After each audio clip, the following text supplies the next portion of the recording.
In Ecclesiastes 4, Solomon mentions another reason why life is so vain. It's because relationships, which are the most important things in life, are so broken. Because of the vanity of life, people are striving so hard to make it not vain. And so they're striving for more riches and more fame and more power. And unfortunately, on our quest to end life's vanity, other people get in our way. And so if someone's in the way of me getting richer and more famous and more powerful, my temptation will be to trample on them or to use them as a stepping stone to my own success. And then when I'm finally in power, I'll continue to take advantage of them, because the more I disadvantage other people, the more it advantages me. And that's what leads to the problem of oppression in verses 1 through 3. He says, I looked again at all the acts of oppression which were being done under the sun, and behold, I saw the tears of the oppressed, and that they had no one to comfort them. And on the side of their oppressors was power, but they had no one to comfort them. And then he says in verses 2 and 3, those who are dead are better off than those who are alive and enduring oppression. And his point is not that we shouldn't try to do anything to stop oppression or stand up to evil or the inhumane treatment of our fellow human beings, but he's acknowledging that that will never change. You might stop oppression in one area, but then like a game of whack-a-mole, somebody else rises to power and oppresses people too. And then in verses 4 through 6, he acknowledges that a lot of the reason that we strive for the wind and we fight for more riches and more power and more fame is because we're trying to outdo our neighbor. So our neighbor is not someone that we love and that we spend time with and build a relationship with. Our neighbor is our rival. We view the resources of life as limited. There's only a certain number of pieces of the pie, and now my neighbor is taking one of the pieces, and so he's my enemy, and I have to strive to take more pieces of life's pie than he does. But it's all vanity, because even if you amass more than your neighbor does, you're still gonna die, and you're not gonna have any more or less than your neighbor in the end. And for some people, this envious rivalry actually leads them to stop working altogether and to just fold their hands in verse 5, because hey, it's useless. I'll never be as good as my neighbor. He'll always be better than me. I can never keep up with the Joneses, and so I'll just sit around and do nothing. And Solomon says that's going the opposite extreme. It's true, you shouldn't work yourself to death trying to be better than your neighbor, but you also shouldn't just give up on working because you don't think you'll ever be better than your neighbor. Because if you do that, you're just going to consume yourself. You're going to be poor. You're not going to have any sense of purpose or reward from your labor, and you're not treating yourself with human dignity because God designed us to work. Instead, you need balance in verse 6. One handful of rest is better than two fistful of labor and striving after wind. So he's saying it's better to have one hand full of labor and the other hand full of rest than to have two hands full of labor or two hands full of rest. So we should absolutely work, yes, and make money because we've got to provide for our families and we need a sense of purpose, but we're not working to outdo the Joneses or to prove our self-worth that we're better than everyone else, because not only will that frustrate us, it'll destroy our relationships. Because if we're doing better than our neighbor, then we're going to look down on them in pride because we're better than they are. And if our neighbor is doing better than we are, then we're going to look on them with envy and even be bitter against them because they have the life that we want. Instead, he says to be content, to work as much as you need to, but also to take time for rest and to enjoy the good things that you have. And in verses 7 and 8, he paints a picture of how empty life is without people in it. Here's a man who's basically a workaholic. He's given his life to his career and to moving up the corporate ladder and to having more money and more status and a better parking space at work, but he has no people in his life. He has no wife. He has no children. He has no brothers or sisters. And so he's working hard and making money, but he has no one to share it with. Life is so much more enjoyable when you have other people to share it with. And work is so much more fulfilling when you know I'm leaving a legacy behind, or I'm using this money to help the people in my life, but this man has no one. And so in verses 9 through 12, he affirms the value of relationships, that we need people in our lives. In verse 9, people make us more productive. If you have two rival bakeries across the street. Those bakers can view each other as their enemy and strive their whole life to outdo the other and to make more sales and get more customers and more fame for their store than the other store. Or they could join forces and put their skills and their resources together and combine to be the greatest bakery to ever exist. In verse 10, people help us when we are in need. There will be times where we fall on our face and we fail, and yet a friend can come and pick us up and encourage us to keep going and to let us know we're not alone. And actually in verse 11, community helps us survive. He uses a physical example. If you're out by yourself in the cold, you might die from hypothermia, but if you have a friend, you can combine your body heat and keep each other alive. But that's true emotionally as well, that we can suffer from emotional hypothermia, from isolation, to where we feel like life isn't even worth living anymore. But if we have someone else with us by our side, it gives us emotional connection and love and warmth that gives us life. And finally, in verse 12, there's strength in numbers. It's true having one companion is great, but if you have two companions and there's three of you now, that's even better. Just like a strand of rope, the more cords you weave together to make that rope, the stronger the rope is going to be. And in verses 13 through 16, sometimes you can have this amazing phenomenon where a young politician comes out of nowhere. This guy was in prison. He was no one, and yet he rises to power to become king, and he's super famous. He's got crowds cheering him on, and there's no end to all of his supporters. But then eventually, he says, people are going to turn on him and not be happy with him and not want him to be their king anymore, and he's just going to get replaced by someone else. And so this relates to the main point of the chapter, because a lot of times celebrities and people in power who have a lot of supporters and followers think that that's real relationship, but it's not. Fans are not the same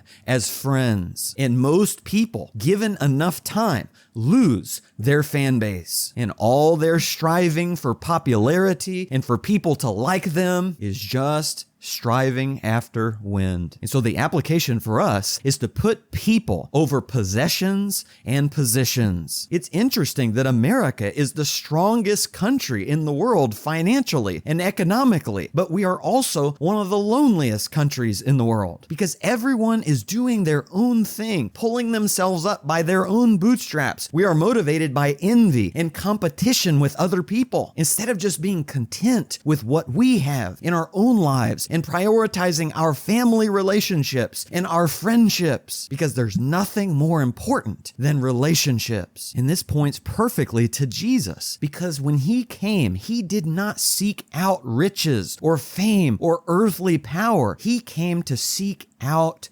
us. He put people and relationships over any sort of earthly possessions or positions. He said in Luke 9 and verse 58, the foxes have holes and the birds of the air have nests, but the Son of Man has nowhere to lay his head. And yet Jesus was content with that. He didn't say, hey, all these people have homes and I don't, and so I need to get back into that carpenter shop and I need to work 12 hours a day so I can eventually take over and become owner of the carpenter shop. And then I can expand and make franchises to make even more so I can have a nicer house than everyone else. No, he walked from city to city living as if he were homeless because he didn't come to seek power or possessions or privileges or positions or to outdo his neighbor and to compete with everyone. He came to build eternal relationships because he knew that's all that really matters in the end. And so our prayer today is, Father, help me stop wasting my life competing with my neighbor and to start loving